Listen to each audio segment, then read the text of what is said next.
सिया राम, जय जय राम। जय राम रमा रमणं समनं भवताप भयाकुल पाहि जन्म अवधेश सुरेश रमेश विभो शरणागत मागत पाहि प्रभु।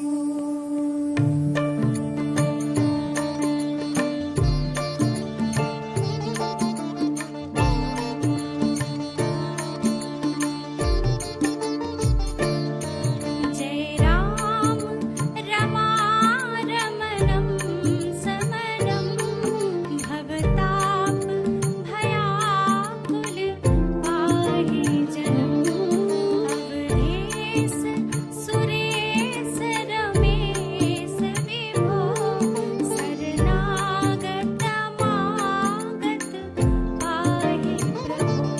राजा राम सीता राम सीता राम राजा राम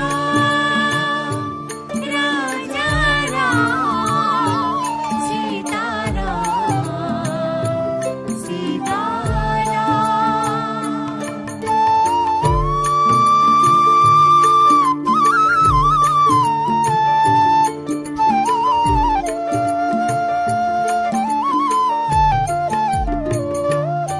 दस शीस विनाशन बीस भुजा कृत दूरी महामहि भूरि रुजा रजनी चर वृंद पतंग रहे सर पावक तेज प्रचंड दहे।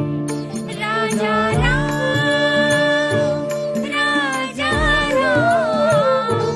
सीता राम सीता राम राजा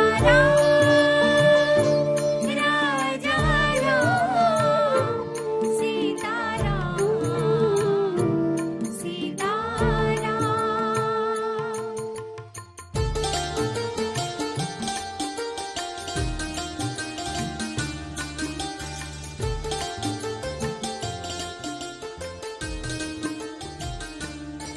महिमंडल मंडन चारु तरम धृत सायक चाप निषंग वरम मदमोह महाममता रजनी तम पुंज दिवाकर तेज हरि। राजा राम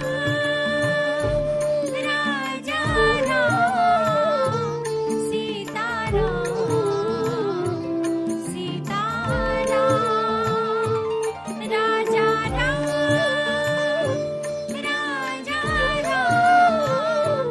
सीता राम सीता राम।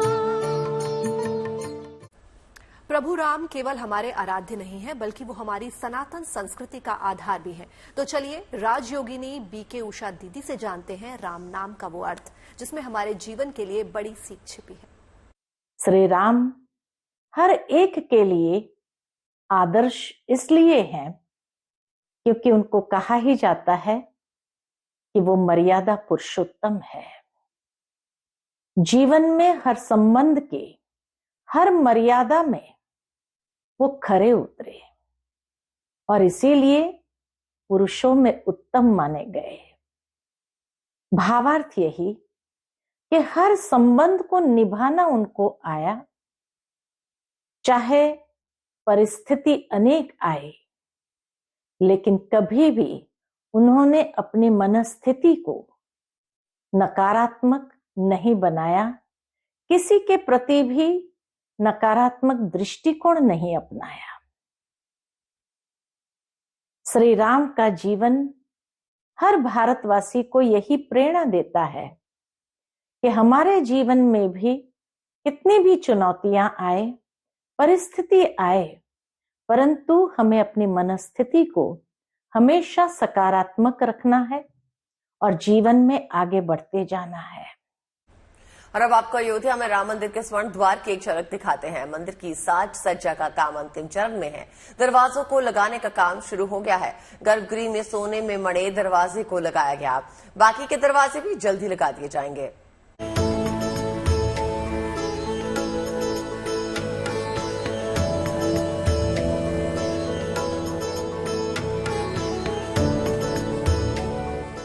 हिंदुस्तान ही नहीं, पूरी दुनिया की आस्था का केंद्र राम मंदिर आकार ले रहा है। करोड़ों राम भक्तों का सपना साकार हो रहा है।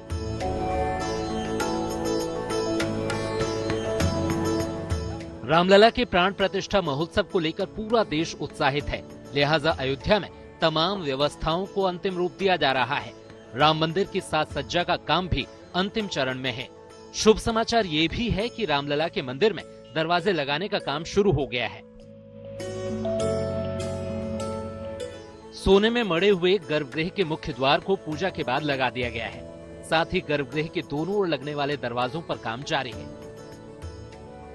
दरवाजे हैं, इन सारे दरवाजे पे गोल्ड आ जाएगा और ये जो दरवाजे हैं इस पे जो है पॉलिश होके बाहर का ये दरवाजा है। मंदिर पे सीढ़ी चढ़ने के बाद में ये दरवाजा सबसे पहले दिखेगा और ये सारे दरवाजे पे गोल्ड ही आ रहा है। ये दरवाजा स्टोर रूम का है। इन दरवाजों पर हाथी, कमल दल और झरोखे जैसे डिजाइन बनाए गए हैं। साथ ही शुभता के प्रतीक स्वास्तिक के चिन्ह को भी इन दरवाजों पर उकेरा गया है। लकड़ी पर खास नक्काशी के लिए तमिलनाडु के कारीगर रात दिन अयोध्या में काम कर रहे हैं। 14 दरवाजे पे गोल्ड लगेगा, जिसमें से कुछ दरवाजा जो है मंदिर जा चुके हैं, गोल्ड चढ़ रहा है और 5-6 दरवाजा यहाँ पे हैं, बाकी सारे दरवाजे जा चुके हैं जिसपे गोल्ड चढ़ना है। बेशक ये दरवाजे राम मंदिर के द्वार की सुंदरता को और बढ़ाएंगे। इन दरवाजों का निर्माण हैदराबाद की 100 साल पुरानी कंपनी अनुराधा टिम्बर कर रही है। खास बात यह है कि ये दरवाजे अयोध्या में अस्थायी वर्कशॉप में बनाकर तैयार किए जा रहे हैं। दरवाजों पर नागर शैली के निर्माण की झलक है, यानी मंदिर की दीवारों और छतों पर ही नहीं, दरवाजों पर भी भव्य नक्काशी की गई है, ताकि जब श्रद्धालु रामलला के दर्शन के लिए यहाँ आएं, तो उन्हें राम संस्कृति के संपूर्ण दर्शन हो, उन्हें प्रभु राम की महिमा का आभास हो और वो यहाँ से भक्ति, आध्यात्म और सुकून से जुड़ी यादों की दिव्य अनुभव की सौगात साथ ले जा सके, श्री राम के चिंतन और जीवन दर्शन को समझ सके और अपने आराध्य की कृपा और अनुकंपा से जीवन संवार सके। अयोध्या से शिल्पी सेन के साथ bureau report, good news today.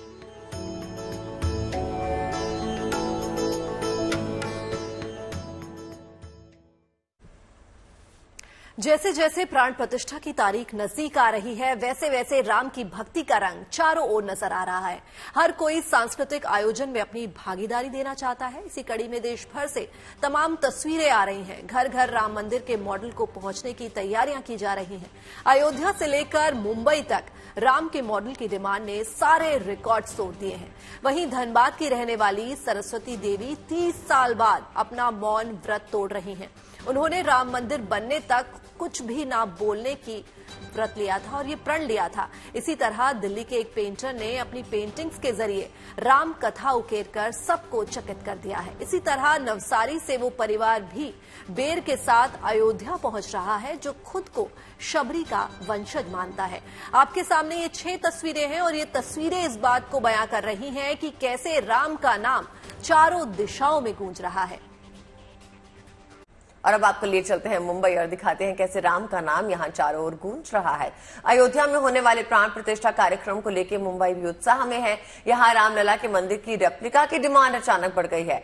अभी तक गणपति की मूर्तियां बनाने वाले भी राम की मूर्तियां और उनके मंदिर का मॉडल बनाने में जुटे हैं।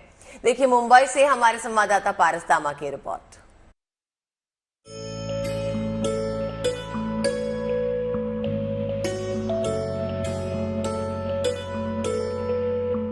अयोध्या के साथ साथ देश भर में राम मंदिर की प्राण प्रतिष्ठा के लिए तैयारियां संपूर्ण तरीके से की जा रही हैं। ऐसे में देश के अलग अलग राज्यों में अलग अलग तरीके से लोग इस जश्न को मनाने की तैयारी कर रहे हैं। ऐसे में देश के बाजारों में भी लोगों की भारी भीड़ है, जहां पर रामलला की मूर्तियां और राम मंदिर के रेप्लिका की सबसे ज्यादा डिमांड है। देश की आर्थिक राजधानी मुंबई में भी लोग भारी संख्या में दुकानों में जा रहे हैं और रामलला की मूर्तियों के साथ साथ राम मंदिर की रेप्लिका को खरीद रहे हैं।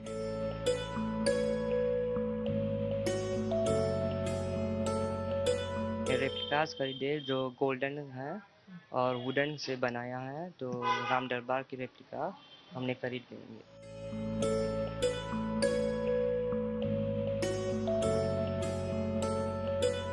तो जैसा इंडिया में होते हैं वहाँ भी ऐसा ही है। वहाँ भी राम मंदिर बहुत है, सब कैसे यहाँ पे वहाँ भी दिया जलाएगा साथ साथ में, और ध्वजा भी डालेगा ऊपर घर पर। और यहाँ पे क्या यहाँ मूर्ति लेने आए हैं राम का।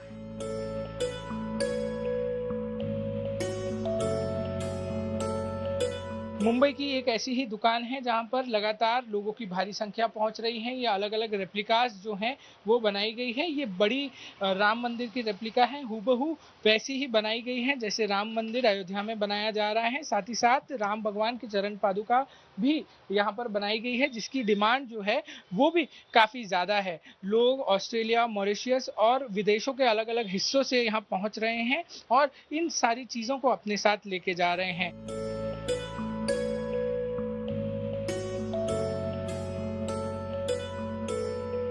हमारे तरफ से ऐसा रेप्लिका बनाया है। इसमें 3 साइजेस है, स्मॉल, मीडियम, बिग।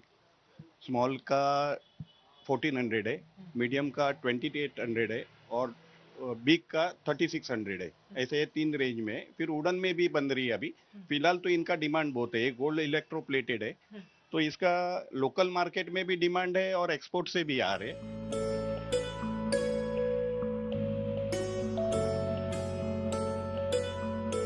देश के अलग अलग राज्यों में इसको लेके जा रहे हैं, भारी संख्या में लेके जा रहे हैं, जहां पर दिन में तकरीबन 500 से 600 राम मंदिर की रेप्लिका यहां पर बेची जा रही हैं और लोग जो हैं वो अपने परिजनों को और देश के अलग अलग कोने में भगवान राम की मूर्तियां हो या फिर रेप्लिका हो उसको पहुंचा रहे हैं। कैमरामैन साहिल चौहान के साथ पारस दामा, गुड न्यूज टुडे। और चलिए अब आपको मुंबई के बाद लेकर चलते हैं सीधे उत्तर प्रदेश के सहारनपुर। यहां भी राम मंदिर के छोटे से लेकर बड़े मॉडल तैयार किए जा रहे हैं। यहां कारीगर दिन रात राम मंदिर की रेप्लिका तैयार करने में जुटे हैं। तो कैसे छोटे छोटे कारखानों में तैयार किए जा रहे हैं राम मंदिर के मॉडल्स, चलिए आपको दिखाते हैं।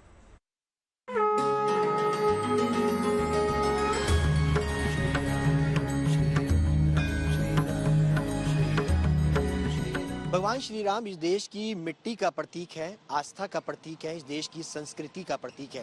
राम जन जन के हैं, उन्हें किसी जाति, धर्म, क्षेत्र के दायरे में रखना कहीं तक भी सही नहीं होगा।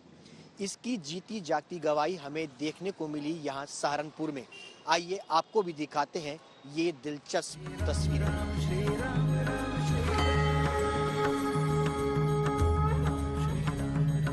हम इस वक्त मौजूद हैं उत्तर प्रदेश के सहारनपुर में, जो कि दुनिया भर में अपने लकड़ी की कलाकृतियों के लिए दुनिया भर में जानी जाती है। यहाँ हर दुकान पर आपको इन दिनों राम मंदिर के वुडन मॉडल जो है वो देखने को मिलेंगे, जिनकी दुनिया भर में डिमांड जो है वो आ रही है।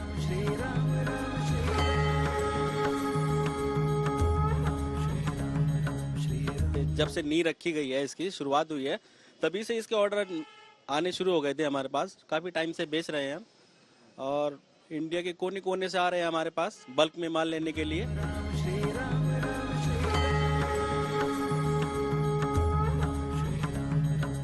यही है कि जहाँ से भी बनना है कि सबके घर में एटलीस्ट एक एक राम मंदिर सबके पास हो। यहाँ पर राम मंदिर जो है घर घर तक पहुँचे, इसकी उम्मीद के साथ यहाँ पर नमन गुप्ता और उनके जो दोस्त हैं, उनके जो पार्टनर हैं, उनके परिवार वाले जो हैं वो दिन रात इस तरीके से राम मंदिर को बना रहे हैं ताकि घर घर तक राम मंदिर जो है वो पहुंच सके। कैमरा पर्सन अंकित सिंह के साथ सुशांत मेहरा। और अब आपको मिलवाते हैं कैसी राम भक्त से जो पिछले 3 दशक से मौन है। इनका नाम सरस्वती देवी है, जिन्होंने राम मंदिर निर्माण होने तक मौन व्रत रखने का संकल्प लिया था। सरस्वती देवी ने कसम खाई कि वो राम मंदिर बनने के बाद ही अपना मौन व्रत तोड़ेंगी। ये संकल्प भी उनके जीवन की साधना बन गया और अब उनकी साधना पूरी होने का वक्त आ गया है। 22 जनवरी को रामलला की प्राण प्रतिष्ठा के बाद सरस्वती देवी अपना मौन व्रत तोड़ेंगी, ऐसा उनके परिवार वालों का कहना है। पूर्ण रूप से संकल्प ले ली कि जब तक इसके अंदर में राम मंदिर बने और रामलला का स्थापना हो, इनका प्राण प्रतिष्ठा हो, उसके बाद ही हम मौन खोलेंगे। उसके बीच में बहुत सा फंक्शन हुआ, बहुत सा जैसे कोर्ट का जजमेंट आया, शिलान्यास हुआ, सब टाइम में हम लोगों ने बहुत पुशिंग किया कि नहीं अब तो मंदिर तो बनना ही बनना है, अब आप मौन खोल लीजिए। बोले नहीं, हमको कोई पे विश्वास नहीं है, जब तक मंदिर नहीं बन जाए और हम रामलला को न देखें तब तक जो है अपना मौन नहीं खोलेंगे। बस श्री राम जी की कृपा से और मोदी जी की और योगी जी की कृपा से अब मंदिर बन रहा है और ये 22 तारीख को अपना लगता है कि मौन खोल देगी। बाद बर्फबारी की जनवरी के 10 दिन बीत गए हैं, लेकिन ज्यादातर पहाड़ी इलाकों पर स्नोफॉल देखने के लिए नहीं मिल रहा है। हालांकि गुड न्यूज है कि शिमला के कुफरी में मौसम ने करवट ली है। कुफरी में आसमान से बर्फ गिरनी शुरू हो गई है, जिसे देख पर्यटकों की खुशी का ठिकाना नहीं है। कुफरी की पहाड़ियों पर सीजन की पहली बर्फबारी हुई है। इस बर्फबारी को कैद करने के लिए पर्यटक मोबाइल से सेल्फी लेते नजर आए। वहीं इस बर्फबारी का असर मैदानी इलाकों में भी देखने को मिला। दिल्ली समेत उत्तर भारत में शीत लहर चल रही है। दिन हो या रात, सर्दी के सितम से बचने के लिए लोग अलाव का सहारा ले रहे हैं। आलम यह है कि दिन के वक्त सूरज के दर्शन नहीं हो रहे। मौसम वैज्ञानिकों का मानना है कि आने वाले कुछ दिनों तक मौसम यूं ही बना रहेगा। वहीं पहाड़ों पर इस साल पिछले 17 सालों का रिकॉर्ड टूटा है। हिमाचल में ज्यादातर पहाड़ियों पर अभी भी बर्फबारी का इंतजार है, तो धर्मशाला में बर्फबारी देखने पहुंच रहे सैलानियों को दिन में दिल्ली जैसा मौसम मिल रहा है। पहाड़ों पर दिन में तेज धूप है, तो वहीं रात में बहुत ज्यादा ठंड है।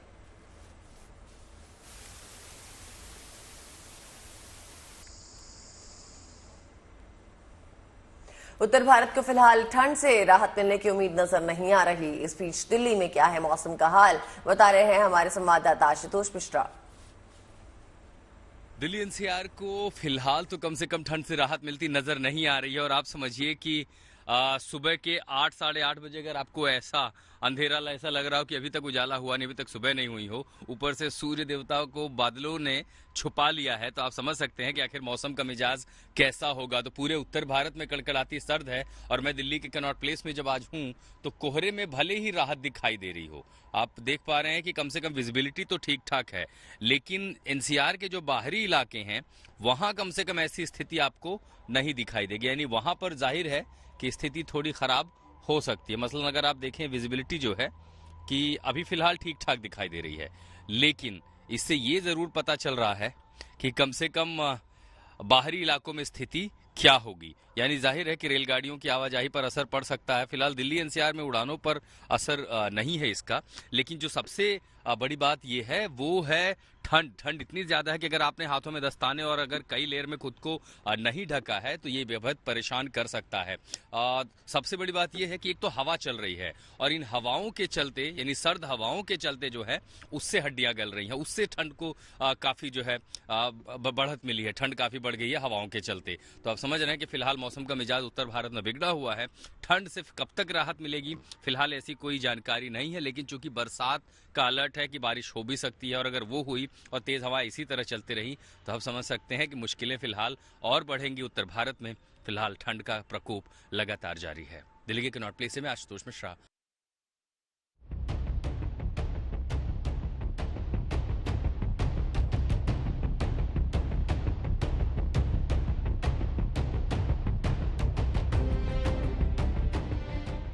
दिल्ली एनसीआर समेत पूरे उत्तर भारत में सर्दी शबाब पर है। मौसम विभाग का मानना है कि हाल फिलहाल यह मौसम में कुछ खास बदलाव देखने को नहीं मिलेगा। कुछ एक जगहों पर हल्की फुल्की बूंदाबांदी हो सकती है, लेकिन गुड न्यूज ये भी है कि आने वाले दिनों में दिल्ली एनसीआर को कोहरे से राहत मिल सकती है। वेस्ट यूपी और मध्य प्रदेश, वेस्ट मध्य प्रदेश और थोड़ा बहुत शायद आपका मध्य महाराष्ट्र, ये पूरा इलाके में थोड़ा बहुत वो इंटरैक्शन जोन में लाइट थंडरस्टॉर्म्स होगा। थोड़ा साउथ हरियाणा में भी सुबह था, मगर मेनली यही इलाके में होने के चांसेस है। बाकी वेस्टर्न डिस्टर्बेंस के कारण से अभी खास वेदर नहीं दिख रहा है। लेकिन पहाड़ों से इस बार बर्फ गायब है। अब कश्मीर के गुलमर्ग को ही लीजिए। इन हसीन वादियों को बर्फबारी का इंतजार है। बेशक यहाँ सैलानियों का जमावड़ा लगा है, लेकिन स्नोफॉल के बगैर उनका जश्न अधूरा है। इन दिनों ये वादियां बर्फ से लदी दिखती हैं, लेकिन इस साल ऐसा नहीं है। स्की हेवन के नाम से मशहूर गुलमर्ग को अभी कुदरत की नेमत के बरसने का इंतजार है। लेकिन अब की बार बर्फबारी नहीं हुई है। कुछ लोग उसको ग्लोबल वार्मिंग का असर मान रहे हैं और कई सारे लोग इससे मौसम में बदलाव। लेकिन फिर भी थोड़ी बर्फ जो है पिछले दिनों यहाँ पर पड़ी थी, वो जगह जगह पर मौजूद है, जो कहीं न कहीं उन सैलानियों को किसी हद तक जो है राहत दे रही है। ये हिमाचल की कांगड़ा घाटी का नजारा है। इन दिनों ये वादियां बर्फ से खिली नजर आती हैं, लेकिन फिलहाल यहाँ बर्फ नदारद है। यहाँ की शामें और रातें तो ठंडी हैं, लोग अलाव का सहारा ले रहे हैं, लेकिन दिन गर्म है। यहाँ के लोगों का मानना है कि पिछले 17 सालों में इन्होंने मौसम की ऐसी बेरुखी कभी नहीं देखी। जैसे इस टाइम को जनवरी का मंथ चला है, तो इस टाइम को ये होता है कि हमारा जो हिमाचल की वादियां हैं, जो हमारे पहाड़ हैं, वो बर्फ से खिल जाते हैं। परंतु इस बार जो है इतना मौसम जो है, मौसम में इतने बदलाव आए हैं, चेंजेस आए हैं कि इस टाइम अभी तक भी गर्मी का मौसम चला है। दिन में धूप खिली रहती है, रात को भी इतनी ठंडी है जैसे पंजाब में होता है। मसूरी में भी हालात जुदा नहीं है। हर साल यहाँ इस मौसम में बड़ी तादाद में सैलानी बर्फबारी का मजा लेने आते हैं, लेकिन इस बार स्नोफॉल न होने से सैलानी और कारोबारी दोनों मायूस हैं। यहाँ का भी सेम सही है, सहारनपुर मसूरी एक ही जैसा लग रहा है। सोचा था बर्फ मिलेगी, लेकिन मायूसी। मौसम से जुड़े जानकारों का मानना है कि कमजोर पड़ते पश्चिमी विक्षोभ की वजह से फिलहाल पहाड़ों पर बर्फबारी नहीं हो रही है और अगले कुछ दिन मौसम ऐसा ही बना रहेगा। हालांकि 26 तारीख के आसपास मौसम में बदलाव हो सकता है और पहाड़ फिर से बर्फ से गुलजार हो सकते हैं। एनवायरमेंटल चेंजेस हो रही है, उसका जो इम्पैक्ट हमें अब देखने को मिल रहा है कि अनप्रेडिक्टेबल बारिशें होती है, और जब बारिशें होनी होती है, बर्फ होनी होती है, उस वक्त हम इसको ड्राई स्पेल के तौर पर देखते हैं। तो यकीनी तौर से ये लोगों के लिए और सयाहों के लिए एक बाइस तशवीश तो है ही, लेकिन उम्मीद हम यही कर रहे हैं कि आने वाले दिनों में अच्छी बारिशें होंगी, बर्फबारी होंगी। उम्मीद यही कि जल्द पहाड़ों का मौसम यू टर्न ले, स्नोफॉल से ये वादियां गुलजार हों और सैलानी यहाँ से खुशनुमा यादों की सौगात साथ ले जा सकें। मौसम वैज्ञानिकों की माने तो जनवरी के आखिरी हफ्ते में पहाड़ों को उनकी खोई रंगत फिर से हासिल हो सकती है। दिल्ली से कुमार कुणाल, गुलमर्ग से अशरफ वाणी, धर्मशाला से अशोक रैना, मसूरी से सागर शर्मा और जम्मू से सुनील जी भट्ट के साथ bureau report, good news today. और अब बात करेंगे हवा से बात करती पतंगों की। गुजरात के अलग अलग शहरों में इन दिनों इंटरनेशनल काइट फेस्टिवल की धूम है। हम आपको द्वारका का उत्साह दिखाते हैं, जहां हेलीपैड ग्राउंड पे पतंग उत्सव मनाया जा रहा है, जिसमें बड़ी तादाद में देसी विदेशी पतंगबाज हिस्सा ले रहे हैं।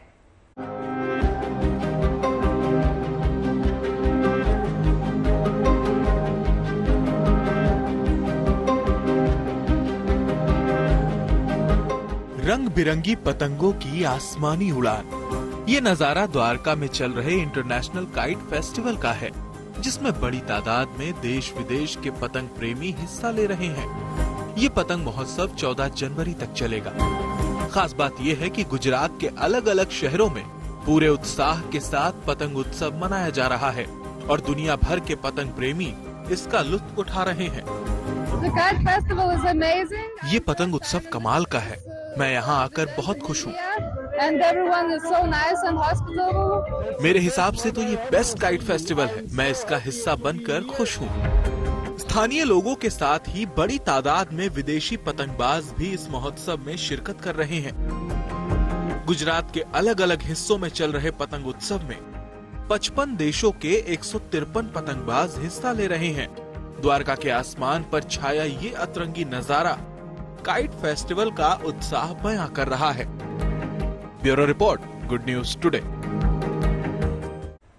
अरुणाचल प्रदेश की राजधानी ईटानगर के नाहर लागून इलाके में मनाया गया सी दोनी उत्सव। ये उत्सव खेती का उत्सव है और यहाँ की तागीन जनजाति इसे खूब उत्साह से मनाती है। इस उत्सव के जरिए सूर्य और धरती की उपासना की जाती है, जो ऊर्जा का प्रतीक है। माना जाता है कि इस उत्सव और उपासना के जरिए मानव जाति का कल्याण होता है।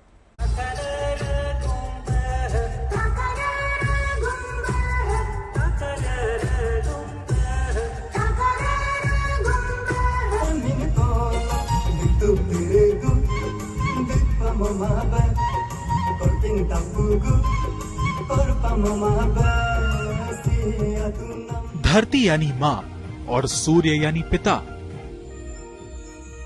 माता पिता के रूप में धरती और सूर्य को पूजने के इस सीदोनी उत्सव की ये तस्वीरें अरुणाचल प्रदेश की तागिन जनजाति की हैं। सीदोनी इस जनजाति का खेती का उत्सव है जो ये लोग हर साल इकट्ठा होकर मनाते हैं।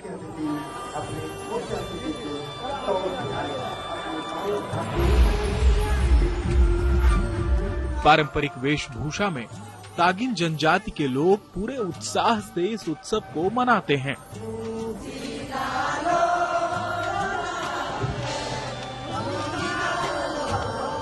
हर साल की तरह इस साल भी ये लोग राजधानी ईटानगर के पास नहार लागुन में एकत्रित हुए और रंगारंग कार्यक्रमों के जरिए इस उत्सव को सेलिब्रेट किया।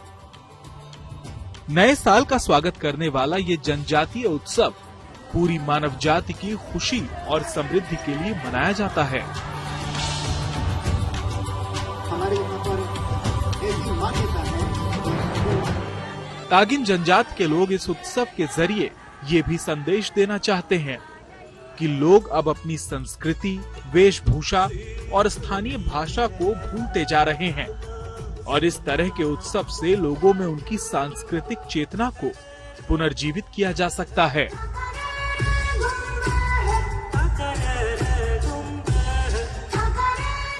युवराज मेहता, नहार लागुन, गुड न्यूज टुडे।